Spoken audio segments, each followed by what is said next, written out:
The smiles you see on this father's face were allegedly just a facade, masking a much darker reality according to Texas police. His wife, the mother of his children, is dead, and he's not only accused of murder. This story is more than that. What police say he told them to allegedly try to push them off his trail when they came knocking, and what this murder suspect reportedly told his own mother in the moments after police say he became an alleged killer. We're on the case presented by Law and Crime. The smile in that photograph was already a lie by the time anyone saw it. At least, that's what Texas investigators now allege a husband, a father of 2 little boys, and according to police in Plano, Texas, the man responsible for his wife's death. This is the case of Jake Beagani, charged with murder after officers say they found his wife's body in the trunk of his own car, hours after he told them, to their faces, that he didn't know where she was. Elelliana Beagani had plans that Wednesday morning, breakfast with a friend, a quick stop beforehand to pick up her 2 young sons, just 2 and 5 years old, from the apartment where her husband had been living as the couple worked through a divorce. She told her friend it would take 15 minutes. Tops, she shared her location the way people do now when something feels the slightest bit off, and then she never showed up. Texas mom Elelliana Beagani was supposed to meet a friend for breakfast last week on Wednesday, but she didn't show up to that breakfast. And when that friend couldn't get in touch with her, and then she learned that Elelliana's mom couldn't get in touch with her either, they got nervous and they called police. And that call led to what sounds like a chilling exchange between officers and the man you see here with Elelliana, her husband of 7+ years, Jake Beagani. Now, Elelliana and Jake, they're also parents. They have 2 young boys. 3 days earlier, Jake had posted a birthday montage to Facebook, smiling photos, years of memories stitched together with music. Elelliana in nearly every frame. And just 3 days before Elelliana's death, this is what Jake posted on his Facebook page, a montage video showing what seems like a picture-perfect family all together celebrating one of their boys' birthdays. And as you look at this post, there are pictures of Elelliana in the montage and pictures of Elelliana and Jacob together. And things on the surface seemed fine. On July 22nd, he also posted another montage video with pictures of Elelliana. On the surface, it looked like a family that had survived whatever storms marriage throws at people. Underneath, police say the marriage was already over in every way that mattered. And according to a friend, there was a history of alleged violence between them that made this so-called separation something closer to a fault line. Here's to us, to his plans, and to many more years together. Now, even though Jake had posted that beautiful family montage just days before he allegedly killed Elelliana, things were not as picture perfect as they seemed. The 2 of them were reportedly going through a divorce. Now, it's unclear what the circumstances are surrounding them splitting up, but when Elelliana's location stopped moving and her phone went silent, her friend didn't wait around to see if it was nothing. But a friend told police that Elelliana and Jake were estranged from one another. And you go back to that day, August 12th. Elelliana had told that friend that before they were going to meet up for breakfast, she was going to go pick up her 2 children, just 2 and 5 years old, from an apartment where Jake was apparently living. It's this luxury apartment complex on Charles Place in Plano, Texas. Now, Elelliana says that she was going to meet this friend for breakfast at 8:30, and she had shared her location with that friend. And she said that this pickup process, it shouldn't take more than 10 to 15 minutes. But that friend, when Elelliana didn't show up for breakfast, she looks at her phone, she looks at Elliana's location, and she can see that it's not moving from that apartment complex where she went to pick up her children. She apparently then called Elelliana's mother. Neither of them could reach her, so they called the police. And that single decision to trust a gut feeling may be the reason this case ever became solvable at all. Officers arrived at Jake's apartment complex just after 10 that morning for what was logged as a welfare check, one of hundreds of routine calls police handle every week. Jake answered the door. He told them his wife had been there earlier, that she'd come to get one of the kids, but the child wasn't feeling well, so she left without him. It was a clean story, a plausible one even, except for the giant wet patch soaked into the front of his shirt. Police say they were called for a welfare check at Jake's apartment. They knock on the door and Jake answers. This is around 10:23 in the morning. Police say they asked Jake where his wife is. And quote, he advised that she had been there earlier in the day, but that he didn't know where she was currently. Jake Beagani advised they were going through a divorce and she came by to pick up a kid, but the kid wasn't feeling well. Now listen, at that point, If you're a police officer in Plano, Texas, that is a suspect story considering what you've been told about this couple, the fact they were going through a divorce, and Elelliana's friend accusing Jake of being violent in the past. But one of the officers reportedly also noticed something that would be very key to breaking this investigation wide open. Investigators say they asked him about it directly. His answer, he'd been cleaning. Nothing more specific than that. It's the kind of vague, deflecting answer that experienced officers learn to flag, not because it proves anything, but because innocent people rarely need to explain stains on their clothes with quite that much vagueness. Police asked to look in the garage. He let them. They found his car. Okay. Per authorities, the officer discovered, quote, a large apparent wet spot on Jake Beagani's shirt. And the officer then asks Jake about that wet spot, and Jake said he had been cleaning. Again, that is a suspect answer. Police then asked Jake if they could check out the garage. And Jake said yes. This is one of those apartment units, it seems, where you have the apartment up top, then you go downstairs into a garage where you keep your vehicles. Now, beyond saying that he had seen Elelliana earlier in the day, Jake at that point did not have much more to add.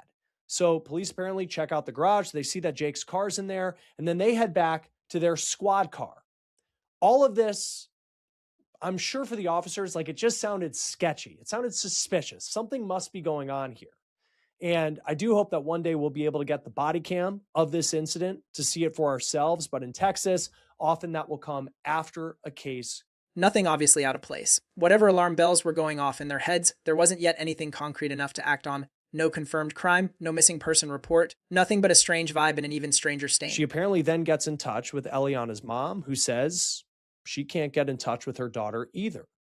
Now, there's more context that we're learning, not just that this was a couple that was going through the process of divorce.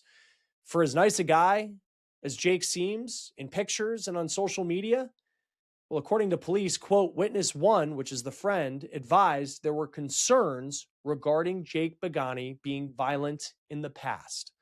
Now, this is where we start to get a different picture of Jake Beagani. So the officers walked back to their patrol car to figure out their next move. That's when the entire case changed direction. Waiting for them was a message relayed through dispatch. Someone believed a person had been harmed, possibly. Concludes. Now the officers, they get back to their squad car.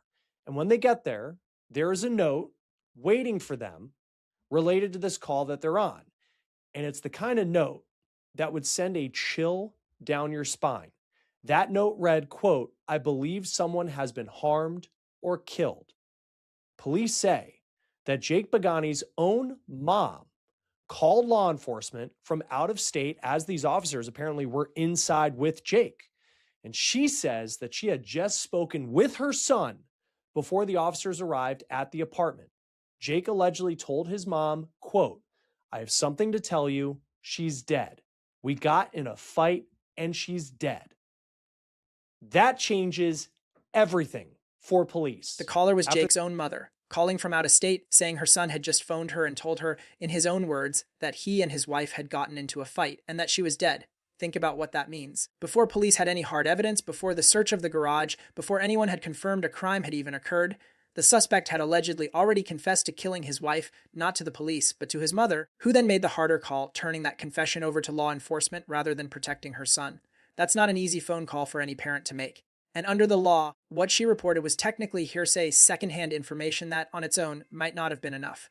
But combined with the wet stain, the inconsistent story, and Elelliana's friend's account of prior violence, it gave officers what they needed. Probable cause is a legal threshold that means there's enough reasonable evidence to justify further action, even without absolute proof. Officers went back inside. This time, Jake was placed in handcuffs, legally distinguished from an arrest as an investigative detention, meaning he wasn't yet formally charged, but he also wasn't free to walk away. Reports say he asked the officers why they were doing this to him. When they pressed him about the phone call to his mother, about why he would have told her his wife was dead, his reported response was to ask how they could possibly know something like that. Not a denial, not confusion. A question that, to investigators, sounded less like innocence and more like someone realizing the walls were closing in. Police.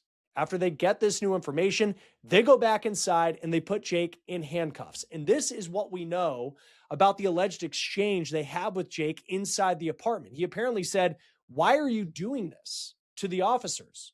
And the officers had told him, you're detained. Is your wife there? You're not under arrest. Is she there? And then when officers asked Jake why he would tell his mom that Elelliana was dead, He reportedly said, quote, "How would you know this kind of stuff?" Now, as police are questioning Jake, they turn their attention once again to that wet spot that was on his shirt because it appears to have dried.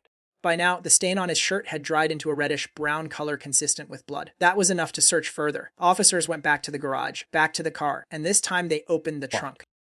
They say at that point they had enough probable cause to search his apartment for Elelliana. Now, it's important to note, as this exchange is going on and police are trying to figure out what happened to Elelliana and if she's been hurt, the couple's 2- and 5-year-old children are reportedly in the apartment. Now, police have said it is unclear what those children saw or what they may have experienced in the apartment that morning. But with Jake detained, police then go back to the garage. They say they go to Jake's car and they open the trunk. And they say inside the trunk were the remains of a woman. And they say that it was the body of Elelliana Beagani.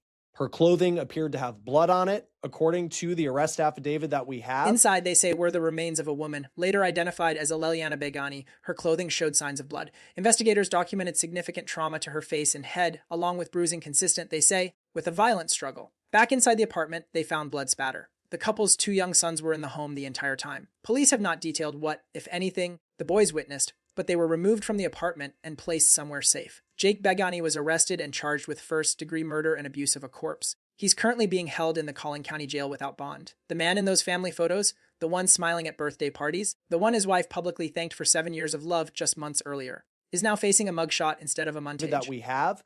They also note she had, quote, significant damage to her face and head and various bruises on her body that appeared to be from an alleged violent confrontation.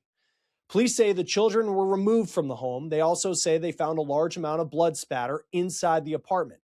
Jake was arrested. He is charged with abuse of a corpse and murder in the first degree. And right now, he is being held in the Collin County Jail in Texas without bond.